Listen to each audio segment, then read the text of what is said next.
اليقين.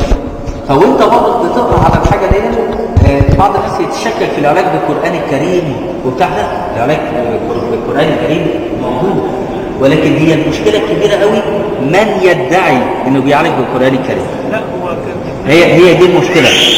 واي حد يقول لك ايه ده مش عارفين نعالجه، ملبوس وجان وبتاع. انا يعني في حالات انا ما اقدرش اصورها لان انا باخد موافقه الناس اللي بتصور معايا.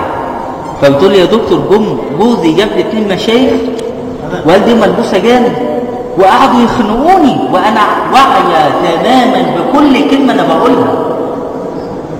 فانا بقول لهم انتوا هتموتوني؟ يقول لها لا احنا بنموت الجان. قلت لها طب وبعدين؟ قالت له وانا قبلين واحد قسم لها بالله ان ما يسيبها لما اعالجها. عارفه انا بشوط في اي حد يقول لي انا بعالج بالجان، اجيبه واحلله انا. زي واحد كده عمال شغال في عياده وبيسموه البركه. فايه مين عملنا البركه ده؟ هو ما فيهوش البركه يعني.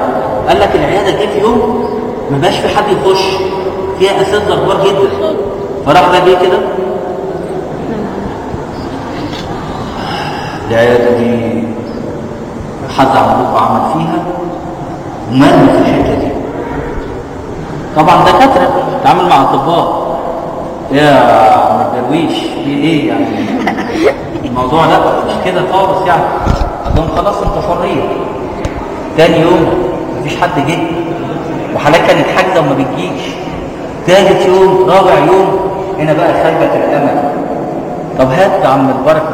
راحوا جابوه وقعد يقرا ومسك المايه دي، قعد يرش هنا ويرش هنا ويرش هنا. سبحان الله، ثاني يوم العياده رش المكر ما ينزلش على الارض من كتر الناس اللي نازله فيه. طب ما هو فهو ده بقى انا بسمع يعني ايه بقى ليه بيسموه كده، فهكون الواقع. فبصيت له وعمال يبص لي قوي كده قوي. انا مستغرب بصاته ايه، ما بيتكلمش يعني. يتكلم سقراط وهو قاعد مع تلاميذه، فبقول له يا هذا كلمني حتى اراك. فتلميذه بيقول له الم تراني؟ قال بلى اراك ولكن كلمني حتى اراك، كلمني حتى يعرف ما في عقله. سيدنا عمر بن الخطاب يقول ايه؟ ما زال الرجل في نظري كبيرا فاذا تحدث اما ارتفع واما خفض.